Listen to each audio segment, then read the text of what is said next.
वाले हैं बायोमोलिक्यूल्स। सबसे पहले बायोमोलिक्यूल्स का यहाँ पर आपका इंट्रोडक्शन है कि बायोमोलिक्यूल्स होते क्या है, व्हाट आर बायोमोलिक्यूल्स। तो देखिए आंसर देखें इसका। बायोमोलिक्यूल्स आर ऑर्गेनिक और inorganic molecules that are essential for life. Biomolecules ऐसे ऑर्गेनिक या इनऑर्गेनिक मॉलिक्यूल्स होते हैं जो कि हमारी लाइफ के लिए जरूरी होते हैं। Found in all living organism, सारे ही लिविंग ऑर्गेनिजम्स में पाए जाते हैं। These include carbohydrates. अब बायोमोलिक्यूल्स कितने तरह के होते हैं? Carbohydrates, proteins, lipids, nucleic acid and more. ठीक है, तो ये हो गया हमारे बायोमोलिक्यूल्स का इंट्रोडक्शन। अब आते हैं टाइप्स ऑफ बायोमोलिक्यूल्स।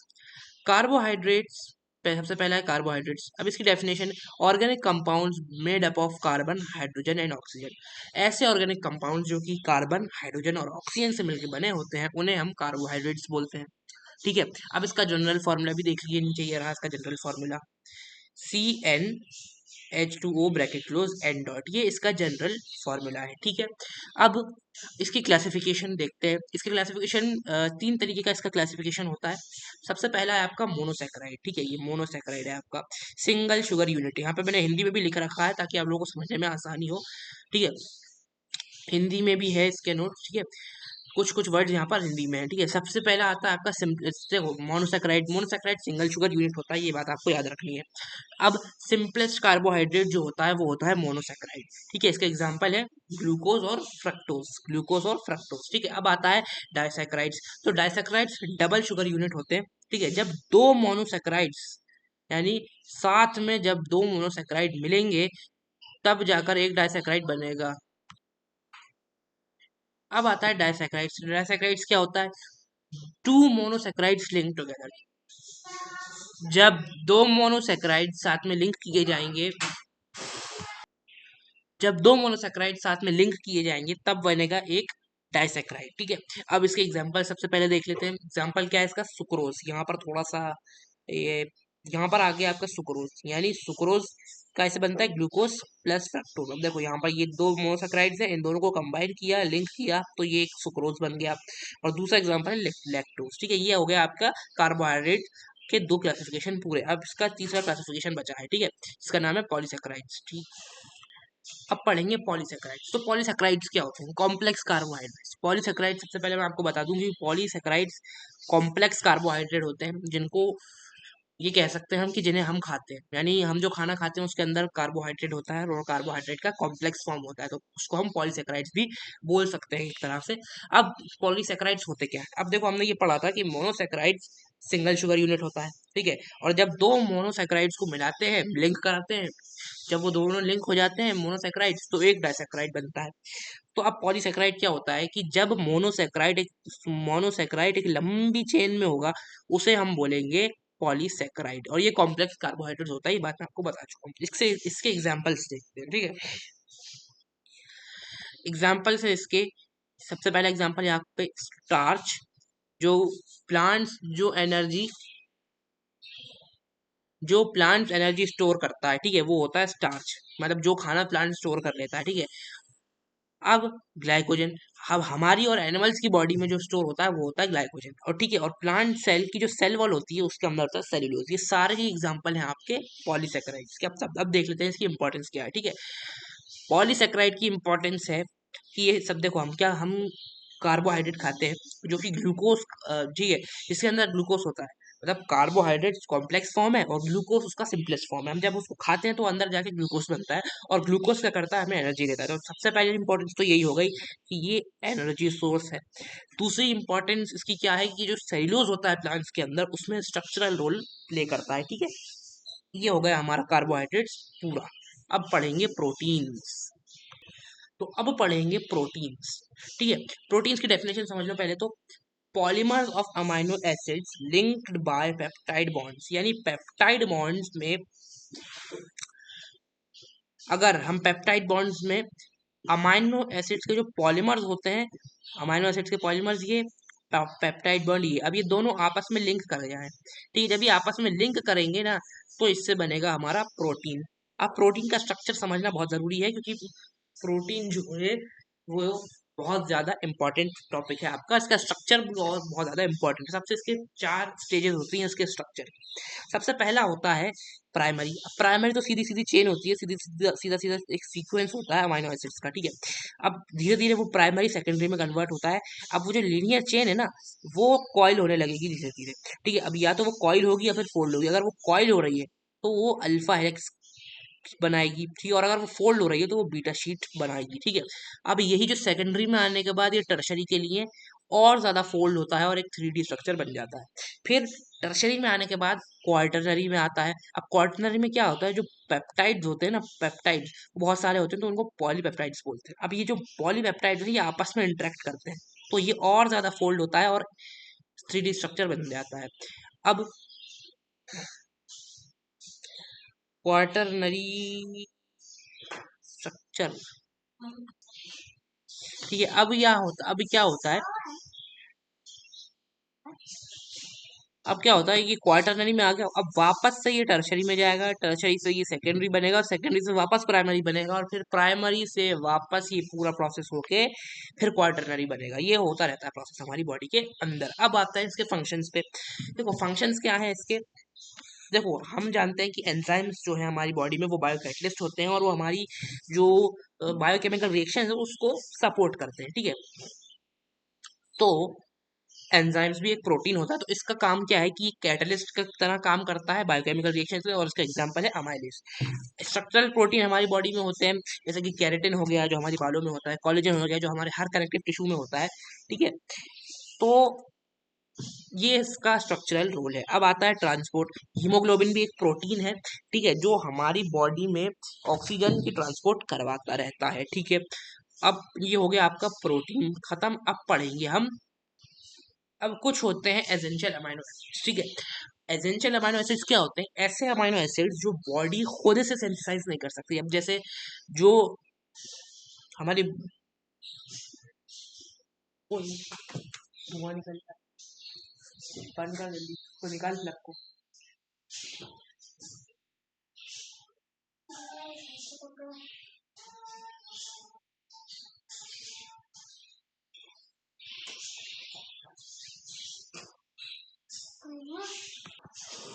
ठीक है।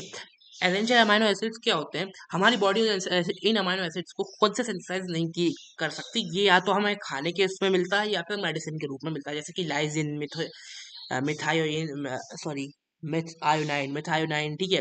अब आता है अपना लिपिड्स। हमने प्रोटीन कर लिया, कार्बोहाइड्रेट कर लिया, अब हम करेंगे लिपिड्स। लिपिड्स के बाद हमारे दो टॉपिक और बचते हैं, जो है हमारा आपका न्यूक्लिक एसिड और एंजाइम्स। इसके बाद कुछ इंपॉर्टेंट टॉपिक्स हैं जिन्हें इन नोट्स में सिंप्लीफाई किया गया है, ठीक है। उनको हम देखेंगे। और कुछ की पॉइंट्स हैं जो मैंने हिंदी में लिख रखे हैं आप लोगों की आसानी के लिए, मतलब मैंने नहीं लिखे हैं, लिखवाए हैं एक्चुअली। ये नोट्स मैंने नहीं बनाए, ये बहुत ज़्यादा सिंपल नोट्स है, ये नोट्स मैंने नहीं बनाए, ये मैंने बनवाए हैं कंप्यूटर से, ठीक है। उनको भी हम देखेंगे और फिर आपका ये पूरा चैप्टर हो जाएगा समाप्त। अब देखो यार, चैप्टर समाप्त होने के बाद आपको क्या करना है, आपको इसकी एनसीईआरटी के इंपॉर्टेंट क्वेश्चंस करना है और उसके बाद आपको मोस्ट एक्सपेक्टेड क्वेश्चंस करने हैं, यानी बहुत ज़्यादा इंपॉर्टेंट क्वेश्चंस अपनी या तो टीचर से लेना है या फिर यूट्यूब पे सर्च करना है और उनसे आपको पढ़ना है, उन क्वेश्चंस को पढ़ना, और ये चैप्टर आपका बिल्कुल मास्टर हो जाएगा, ठीक है।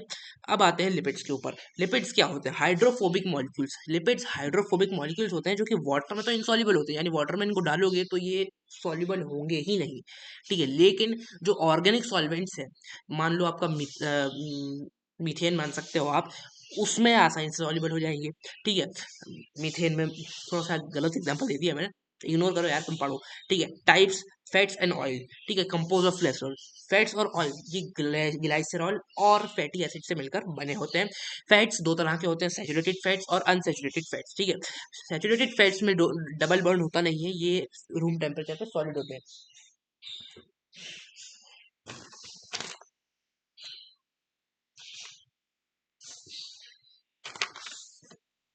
ये रूम टेम्परेचर पे सॉलिड होते हैं, ठीक है। और ये रूम टेम्परेचर पे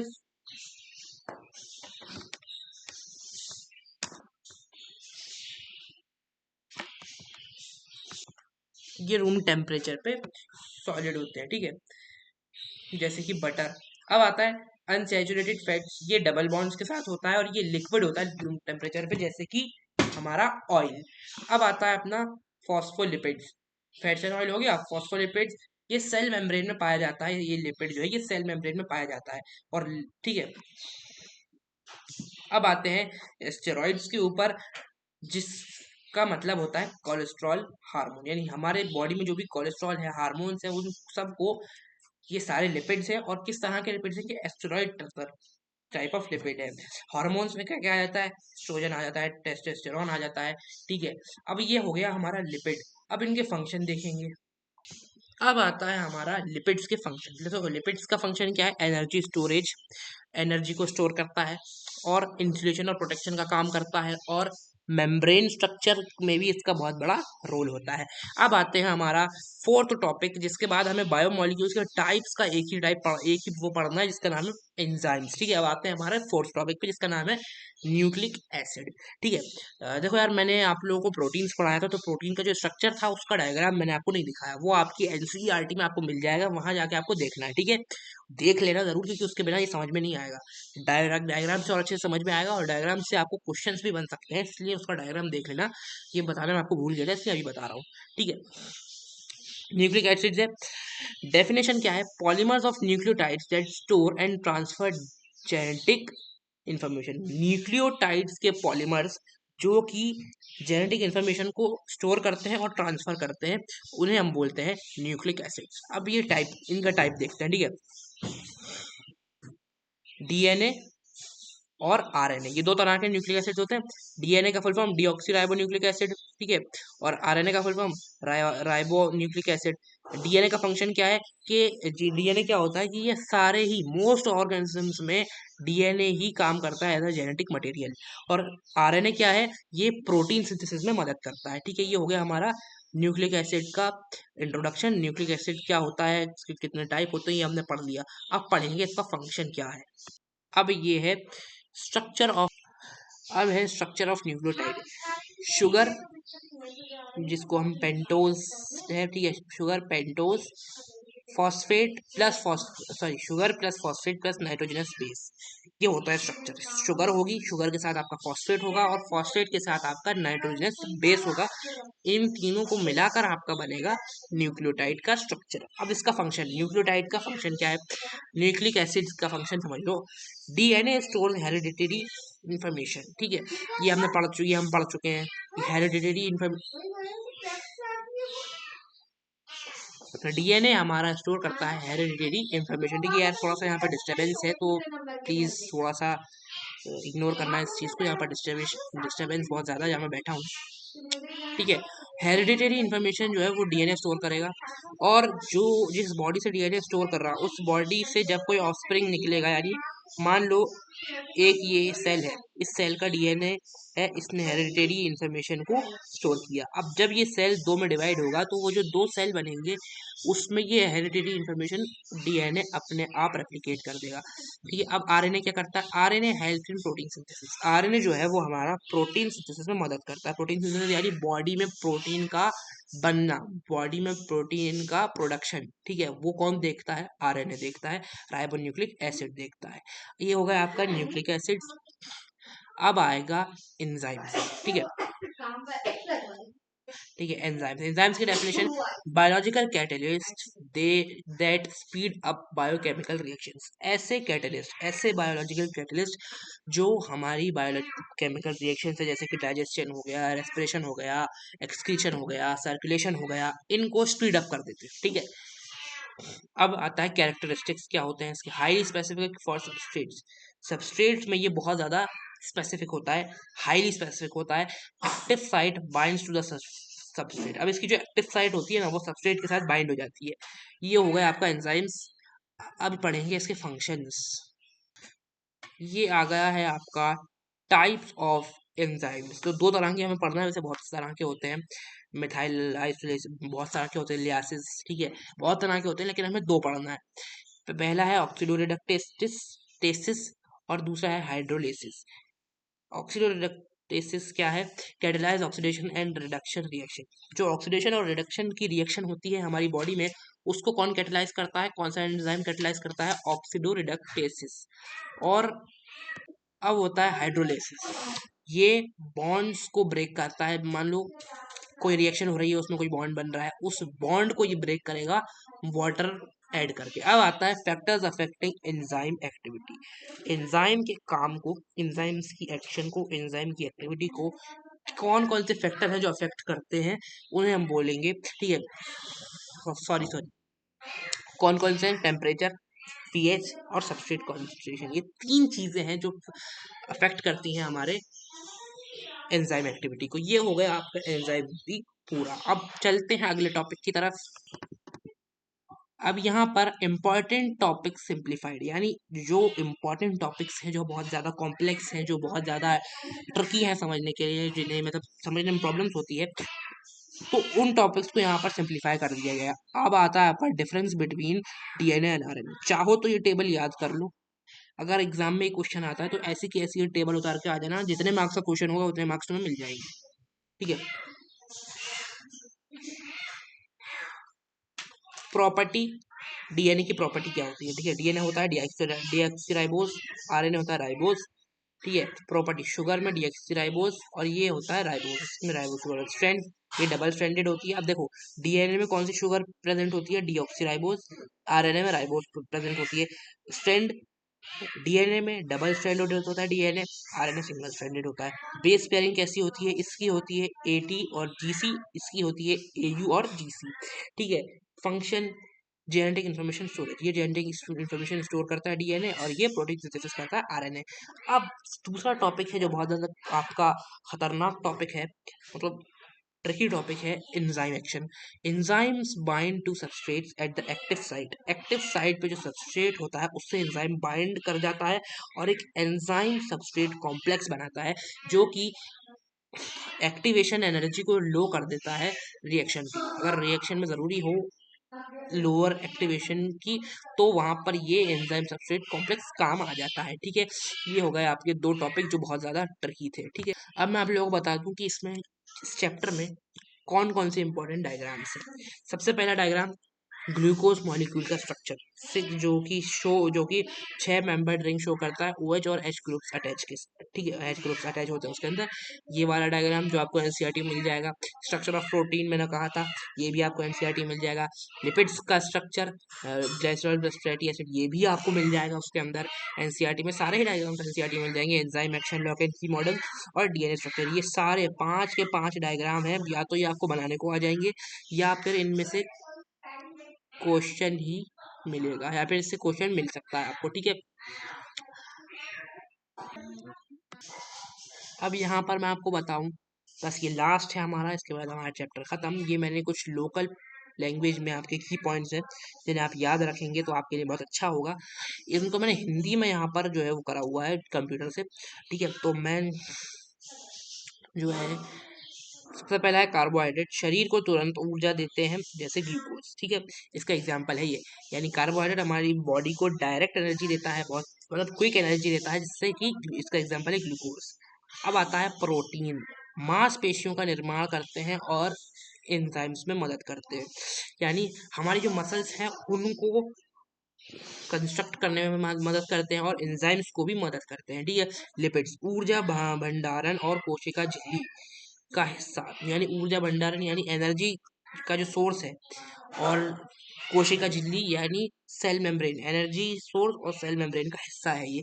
अब आता है न्यूक्लिक एसिड, डीएनए और आरएनए हमारे अनुवांशिक कोड को संरक्षित और व्यक्त करते हैं। ठीक है, इसका थोड़ा सा मतलब मुझे भी समझ में नहीं आ रहा है। डीएनए और आरएनए जो होते हैं,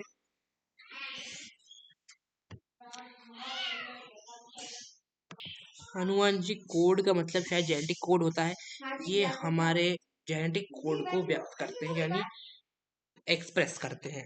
अब आता है एंजाइम्स, शरीर के रासायनिक क्रियाओं को तेज करते हैं, यानी बायोकेमिकल रिएक्शंस को स्पीड अप करते हैं। तो ये था हमारा बायोकेमिकल रिएक्शन का चैप्टर, जिसके हमने नोट्स देख लिए हैं। ये चैप्टर हमें थ्योरी बेस पर बहुत अच्छे से समझ में आ चुका है। अब हमें इसके क्वेश्चन प्रैक्टिस करने हैं। आज के लिए इतना ही, चलते हैं, बाय बाय।